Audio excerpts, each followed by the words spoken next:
Mount Mora Cemetery in St. Joseph, Missouri.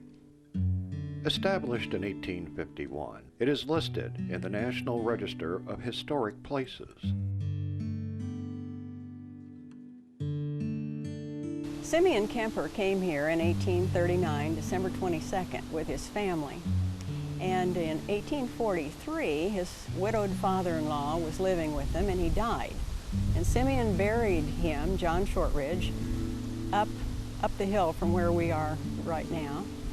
And then 3 years later, he bought the land. He bought a quarter section, paid $1.25 an acre for it. And the next year, in 1847, his little girl, Susan Jane, died. And he buried her here. We really don't have any documentation, but I've often suspected that because he had two beloved family members already here, that it may have been the reason he thought it would make a good burying ground for the citizens of St. Joe. And that's how they advertised it in the newspaper. Local, state, and national history ties to many buried here who were pioneers during the time of the Great Western Movement in the 1800s. These same individuals contributed to the development of St. Joseph as the second largest city in Missouri in the 1850s and 60s. One of St. Joseph's most famous mayor, M. Jeff Thompson, lays at rest at Mount Mora. Thompson served as mayor from 1859 to 1860. Well, M. Jeff Thompson was born in 1826 in Harpers Ferry, Virginia, and he actually came to Missouri in 1847, originally to Liberty.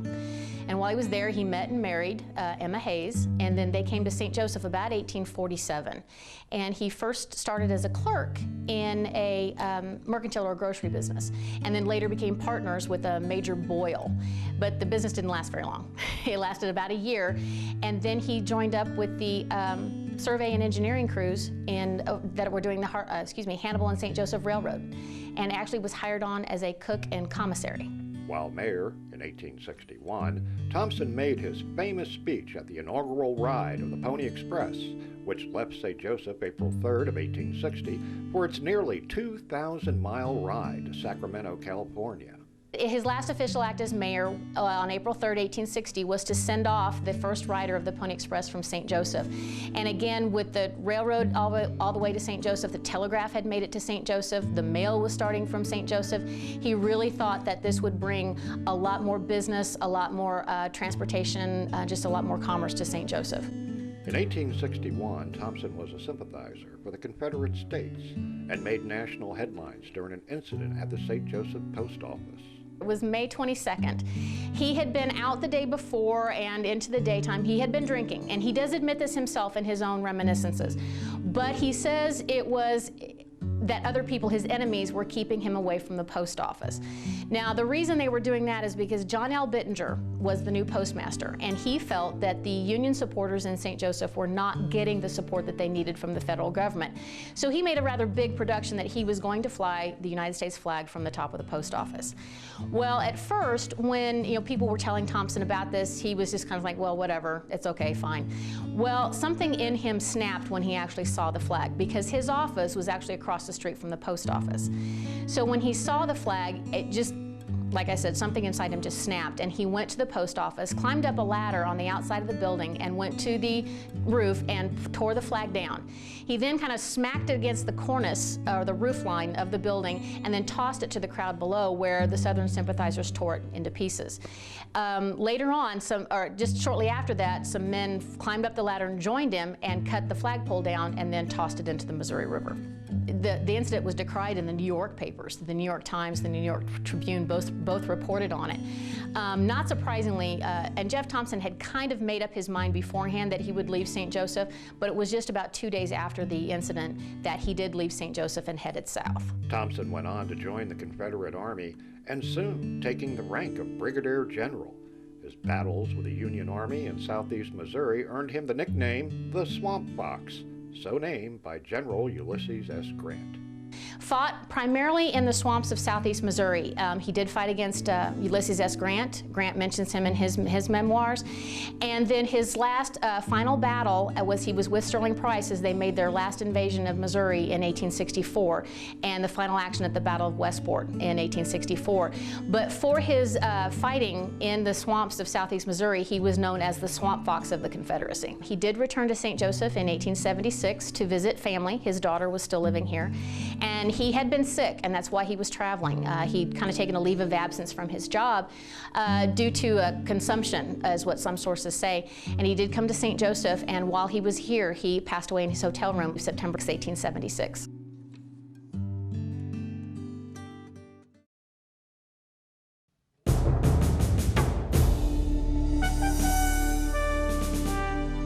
General Robert Wilson studied law while in Fayette, Missouri, and then participated in the Mormon War with the United States. He obtained the rank of Brigadier General and negotiated with the Mormons in Caldwell County, Missouri, before their expulsion to the west. In the 1850s, Wilson moved to Andrew County, Missouri.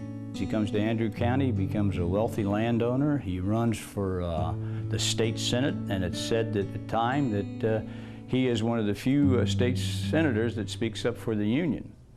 And during the election of 1860, he stumps for the Belle Everett ticket. Now, the Belle Everett ticket's interesting to note that locally wins the majority of the votes in the 1860 presidential election. And there's talk of running him for governor against Caleb Jackson, and they call him the farmer from Andrew. Wilson contributed significantly to holding Missouri for the Union through his influence and service as president of the sessions of the Constitutional Convention of Missouri. He asked 3 questions. He enlists the aid of all the business and political leaders in northwest Missouri. They go to his home there called the Pines on Hunley Street. And the questions he asked is, does Missouri have the state right to succeed as a state? And if she does succeed, will she endure? And in that succession, will that be the right track for Missouri? Will she have a permanent progress and welfare of the state? And he says no to all of these questions. Very emphatic no. He states that Missouri cannot win geographically in the sentiments of its people. That he is a slave owner himself, places his slaves into trust right before the Civil War, but states that it'd be better to lose the economics of that situation early on than inviting a war to Missouri would be more of a financial loss. Wilson was appointed to the U.S. Senate by Lieutenant Governor W.P. Hall, who was also buried at Mount Mora Cemetery. Wilson is the only U.S. Senator to serve from Andrew County, Missouri.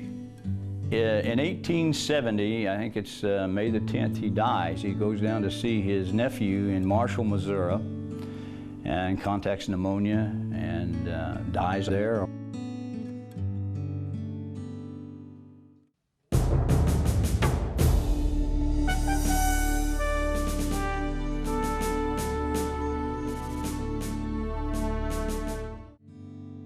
Oh, Governor Stewart, he's one of my favorites.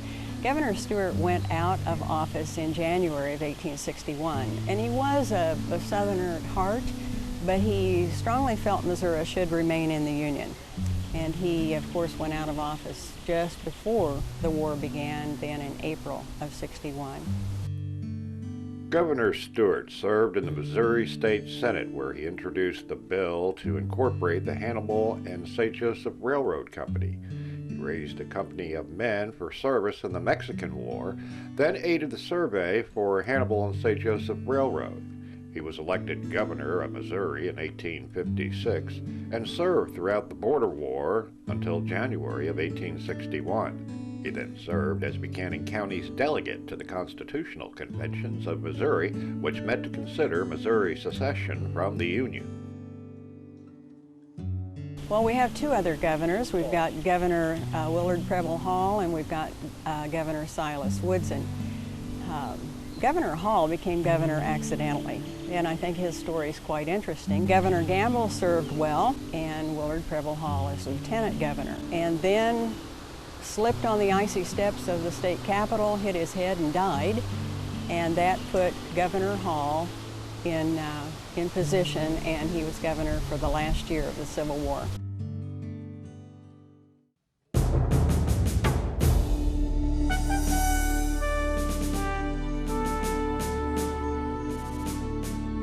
Dr. Silas McDonald was the first physician to serve the entire Platte Purchase. McDonald first visited northwest Missouri in 1834, then went east to attend medical school to become a doctor. Shortly thereafter, he returned to northwest Missouri. He'd established his practice and came up to St. Joe in 1847. The city was growing, population probably 500, 600, 700 by then, and it was the place to be. So he came to St. Joe for his practice. He was the first doctor in Buchanan County. He was not the first doctor in St. Joseph. There were two other physicians, I believe, here at that time. He opened up a drugstore and bought some land and raised some hemp. He was a beloved citizen of the town, and had helped a lot of people in when they were sick. With the outbreak of the Civil War, McDonald offered his medical services on a raid by Southern sympathizers on a Union arsenal at Liberty, Missouri. It wasn't until 2 years later that Union forces attempted to arrest McDonald for that raid. McDonald escaped to Utah, taking all of his medical supplies with him. After the war, McDonald returned to St. Joseph. Silas stays out in Utah until the war's over, and they let you come back if you sign a piece of paper that say that you loved the United States and that that it was an amnesty type of arrangement. And he signed that oath, that paper. Preachers had to do it, teachers, doctors, everybody had to sign back into the Union. So he signed that and then came back here and practiced. He had a daughter that was a feisty little thing, Martha, who wrote a Civil War diary that's down in the Western manuscript, historical manuscript in University of Missouri.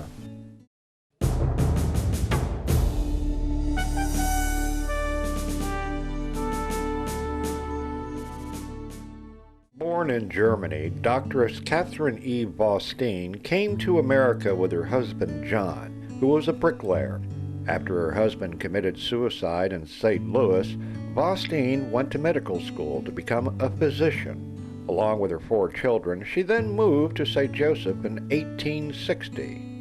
She was very much in demand. Of course, as you can imagine, she was not acknowledged by her peers, which were males. Her main course was to take care of young mothers, well, mothers of all ages, in having the process of childbirth. She noticed that women had very great difficulty, so she created an invention, the childbirth chair, which helped women a great deal in the birthing process. Doctoress Vostine practiced medicine for 35 years in St. Joseph until retiring in 1903. Vostine died in 1913 and was buried at Mount Mora.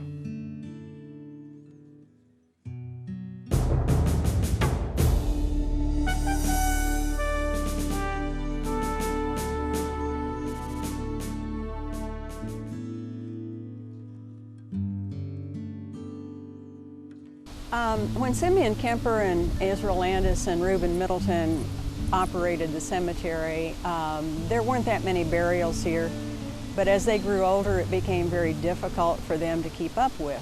And so they, in 1871, turned the cemetery over to a board of trustees. And they hired a brand new architect, Walter Angelo Powell, been an architect in Washington, D.C., and had a significant history there with some of our important buildings. When he came, he laid out Mount Mora according to the rural garden cemetery design, which was a new concept. And that's why we have the curvilinear roads, and we have all the landscaping, we have the beautiful appearance. And interestingly, it was this rural garden cemetery design that gave us something that we all enjoy today. And someone got the idea, we could do this, you know, and leave out the graves, and so they did, and that's how city parks were born.